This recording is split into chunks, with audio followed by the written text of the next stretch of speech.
The morning broke not with the sun, but with a pale light pushing through a heavy veil of mist.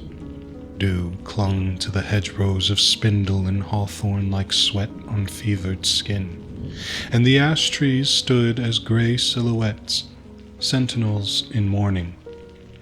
There I stood at the edge of the kitchen garden, cradling a mug of black coffee, watching a pair of jackdaws peck at the remnants of seeds scattered on the path.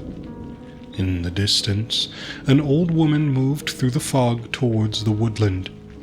Others joined her quietly, emerging like ghosts on the moor, men and women placing small offerings at the wood's edge.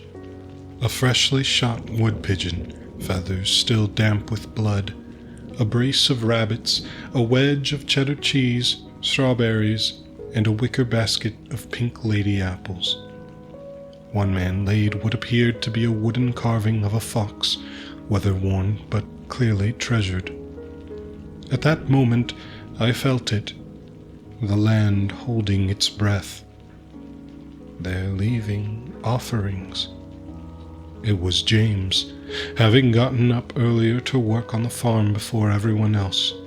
For the redling, no doubt. "Why are they feeding him?" I whispered. "Because some think he's still a boy, others think he's a god, and maybe they're both right," James answered. That afternoon, the group fanned out for recon. We took turns watching the hunting lodge in the beech hangar above the village. Hidden behind gorse and brambles, Sophie and I lay flat in the grass, binoculars on the sprawling estate. There, over several yards, we got the picture of what we were dealing with. Hunting lords and their sycophants, a string quartet playing Waltz of the Flowers, champagne flutes in one hand, riding crops in the other. A bonfire crackled on in the center of the fete champêtre as servants wandered, offering hors d'oeuvres. The fact these people were enjoying themselves at this meet, likely anticipating the idea of a human child being torn to shreds for some twisted ritual, sickened me to the stomach. Then came the hour of the man himself, the devil in velvet hunting coat, lifting his drink as the fire crackled. Lord Robert Darrow, a slender man in his 70s with silver hair, a thin, hawk-like nose, and a haughty tone, the type you often see in some snobby elite club. "To the old ways," he cried, "to dominion, to the weird that bends the wood and blood." The crowd cheered. Snippets of conversation followed, coded, careful. "He's ready now, been seen by standing stones. Another year, another offering." Same line, always the same methods. Back at the farmhouse, Sophie paced furiously. "This isn't hunting. This is a fucking cult. They're really going to sacrifice a child for some folkloric bullcrap?" Nick was busy tinkering with one of his radios, while Tom was researching hacked documents. I was watching out the window. I swore the redling was out there watching me in return. He knows we're talking about him. Sophie slammed her fist onto the table, her voice now crackling with frustration. "Why hasn't the village done anything to stop this? How can you all let this happen? Your own child is going to die, and for what? Some folkloric bullshit?" James slowly looked up. "Because they think we're nothing." He rose, leading to the mantel. "To those bastards, we're filth. Bumpkins. Can't tell a hedgehog from a hairbrush. That's what Darrow called us once, and we believed it. Or at least we were scared enough to act like we did." Silence. "I know my son's out there," James said softly. "Michael probably doesn't remember who he is, doesn't know who his father is. Just waiting for these brutes and those mangy mutts to tear him to pieces like fucking Christmas wrapping paper. And no one will do anything about it. James takes a deep breath. That's why you lot are here, to help me put a stop to this madness. I don't give a shit at this point if I get killed or a magical nature spirit gets pissed at us for not giving it what it wants. This needs to end. Nick finally spoke up. Then don't call the police for help, or even contact the neighboring counties. James scoffed. Yeah, brilliant, mate. Hello, police. I'd like to report a fox hunting cult kidnapping kids and sacrificing them to a pagan god. Who's going to believe us?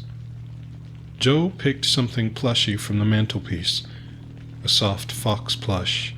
A bit tattered from old age, but holding its endearing charm. I don't care if I lose 1,000 lambs to the foxes. I don't care if I lose the farm or get hung for treason by the village. I just want my son back. He stared into the glassy eyes of the stuffed animal, and I swore I could see a stray tear. This bloody little thing. This was Michael's favorite toy. He called it Todd. Ironic, honestly. I hated foxes. Yet he adored them. They were his favorite animal. The next day was full of small unease.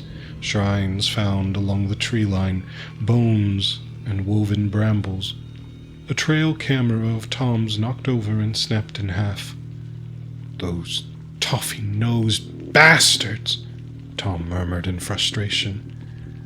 We discovered a hidden clearing behind a blackberry thicket, where villagers had formed a crude circle of dried flowers, candles, and charred wood in the center. Nick had a good idea what it meant. The following night, we watched the hunting lodge again. The party grew more rowdy. Music drifted over the fields, distorted by wind and fog. I caught Lord Darrow in my view once again, standing by the fire, now with the grotesque pelt of a victim of his fox hunts draped over his shoulders. He spoke again to his followers. In 2 days will the child of beasts of prey run. The land will be reminded who holds the whip, and once again Mother Nature will kneel to her masters. We listened to the rhythms of the woodland as we sat on the porch, planning our move on the hunt. James joined with Todd cradled in his arms like a newborn baby. We need to act first, James said directly. This isn't just Michael or bloody foxes anymore, but many children to come after us. The autumn fog thickened like porridge, curling around the farmhouse like smoke. I couldn't sleep that night. I came to this village to help put an end to fox hunting, only to be dragged into a conspiracy. Once I finally succumbed to fatigue, I dreamt. I dreamt of running through the eaves and underbrush with roots like bare knotted fists. Behind me a pack of hellish dogs with red eyes and frothing maws snapping at my heels.